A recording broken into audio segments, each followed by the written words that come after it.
Hi மக்களே, welcome back to YouTube channel. எஸ் மகானது இன்னைக்கு எபிசோட் ரொம்பவே அழகாக இருந்துச்சு. ஸோ நல்லா அழகாக கொண்டு போயிருந்தாங்க. இன்னைக்கு ரொம்ப பாசிட்டிவிட்டியாக இருந்துச்சு. எஸ் நம்மளுடைய ராகினி இருக்காங்க இல்லையா, வந்துட்டு போயிட்டு ஒரு கிஃப்ட் கொடுத்துட்டு காவேரிட்ட வந்து சொல்கிறாங்க, இப்போ கூட கழுத்து நடிச்சு கொண்டுடுவேன் அப்படின்னு சொல்லிட்டு கட்டி பிடிச்சிட்டு சொல்கிறாங்க. ஸோ அளவுக்கு ஒரு டென்ஷன் ஆச்சு. பட் எனிவே அவங்க ரெண்டு பேருக்குள்ள ஒரு பெரிய கிளாஷ் இருக்குது அப்படிங்கிறது, அதாவது ஆஃப்டர் மேரேஜ் இருக்குங்கிறது இப்போயே நமக்கு வந்து கிளியராக தெரிய வருது. ஸோ அதுக்கப்புறம் வந்து கங்கா அண்ட் குமரன், ஸோ அவங்களுமே வந்து தாலி பிரிச்சு கொடுக்குற ஃபங்க்ஷனுக்கு வராங்க. ஸோ அதுக்கப்புறம் வந்து ஃபங்க்ஷன் நடக்குது. ஸோ கங்காவுமே வந்துட்டு ஒரு மோதிரம் வந்து கிஃப்டாக பண்ணுறாங்க. ஸோ பண்ணிவிட்டு அவங்க வந்து கிளம்பிடுறாங்க, சாப்பிடக்கூட இல்லை. ஸோ நோட்டபுளான ஒரு விஷயம். ஸோ அதே போல் இன்னைக்கு எனிவே ஓரளவுக்கு பாசிட்டிவாக வந்து முடிஞ்சிருச்சு. ஸோ கங்கா அண்ட் குமரன் வந்ததில் அதுக்கப்புறம் வந்துட்டு மெயின் விஷயமே அங்கே தான். இதுக்கப்புறம் பசுபதி போயிட்டு சாரதா மாட்டை போயிட்டு இது மாதிரி மிரட்டிட்டு இருக்காரு. ஸோ இதுக்கப்புறம் நடந்துருச்சு, கல்யாணம் முடிஞ்சதுக்கப்புறம் தான் இருக்குது உங்கள் பொண்ணுக்கு அப்படின்ற மாதிரிலாம் வந்து பேசிட்டு இருக்காரு. ஸோ அதை பண்ணுறேன் இது பண்ணுறேன்னு சொல்லிட்டு இருக்கையில் விஜய் அங்கேருந்து கேட்டுட்டு வந்து உட்காந்துறாரு. ஸோ அதுக்கப்புறம் தான் ஒரு சீன் இருந்துச்சு. ஸோ இது மாதிரி காவேரி வந்து என் ஒய்ஃபு, ஸோ அவங்களுக்கு ஏதாவது ஒன்றுன்னா நான் பார்த்துட்டு சும்மா இருக்க மாட்டேன். ஸோ நீ லோக்கலாக இருக்க அப்படின்னா நான் தர லோக்கல் அப்படின்னு சொல்லி ரொம்பவே ஏதாவது பேசியிருப்பாரு. இதுவே இவங்க எல்லாம் இருக்கிறதால நான் பார்த்துட்டு இருக்கேன், இதுவே நீ வெளியே எங்கேயாச்சும் தனியாக மாட்டியிருந்தீங்கன்னா நடக்கிறதே வேற அப்படின்லாம் கூட சொல்லியிருப்பாரு. ஸோ அஜய் விரும்பின ஒரே காரணத்துக்காக தான் கல்யாணம் பண்ணி வைக்கிறேன் அப்படின்னு சொல்லியிருப்பாரு. ஆக்சுவலி ரீசன் வேற. ஸோ நிவினுக்கும் காவேரிக்கும் சேர்த்து வைக்கணும்னு தான் அவர் பண்ணுறாரு.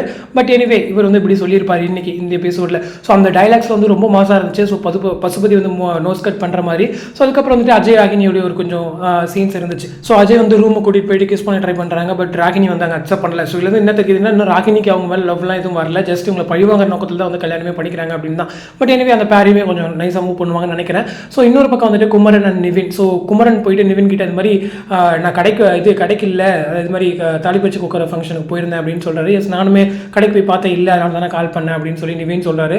ஸோ அங்கே தான் வந்துட்டு அந்த ஃபோட்டோஸில் வந்து ஷேர் பண்ணுறாரு. இந்த மாதிரி இன்றைக்கி வந்து தாலிப்பச்சு குக்கர ஃபங்க்ஷன் எடுத்திருந்தோம். ஸோ அங்கே எல்லாருமே தாங்கினாங்க அப்படின்னு சொல்லியிருப்பாரு. ஸோ அவங்க வந்து நிவின் ஒரு கடத்தில் கன்ஃபியூஸ் ஆகிட்டு, என்னப்பா இவர் வந்து சேர்த்து வைக்கிறேன்னு சொல்கிறாரு, இப்போ வந்து இந்த ஃபங்க்ஷன் எடுத்து பண்ணுறாரு, என்ன தான் நினச்சிட்டு இருக்காரு அப்படின்னு சொல்லிட்டு.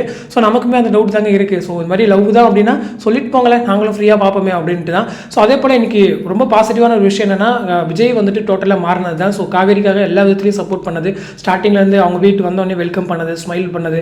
அதுக்கப்புறம் வந்துட்டு இந்த பசுபதி பேசி முடிச்சதுக்கப்புறம் அதெல்லாம் நான் பார்த்துக்கிறேன் உங்கள் பொண்ணை, அதெல்லாம் நீங்கள் எதுவும் கவலைப்பட வேண்டாம், 4 பேருக்கு எதுவும் நடக்காது அப்படின்னு சொல்லி கொஞ்சம் தைரியமாக பேசுனது. இது எல்லாமே வந்துட்டு ஒரு பாசிட்டிவான விஷயங்கள் தான். ஸோ ஹோப் இன்னும் எபிசோட் வந்து ரொம்ப நல்லாயிருக்கும். ஸோ எனக்கு தெரிஞ்சு ரொம்ப பிரவீன் மென்ஸை நல்லா செதுக்கியிருக்காரு இன்னும் எபிசோடுன்னு கண்டிப்பாக சொல்வேன். ஸோ இதுக்கப்புறம் வந்துட்டு நிறைய ட்ராக்ஸ் இருக்குது. ஸோ என்கேஜ்மெண்ட் ட்ராக்ஸ்லாம் இருக்குது. ஸோ வெயிட் பண்ணி தான் பார்க்கணும் எந்த மாதிரி வந்து மூவ் பண்ணுறாங்க அப்படின்னு சொல்லிட்டு. ஸோ இந்த அப்டேட் பற்றின உங்களோட கமெண்ட் செக்ஷன் சொல்லுங்கள். அடுத்த ஒரு இன்ட்ரெஸ்ட் நெக்ஸ்ட் மீட் பண்ணுறேன். தேங்க்ஸ் ஃபார் வாட்சிங் அண்ட் பை.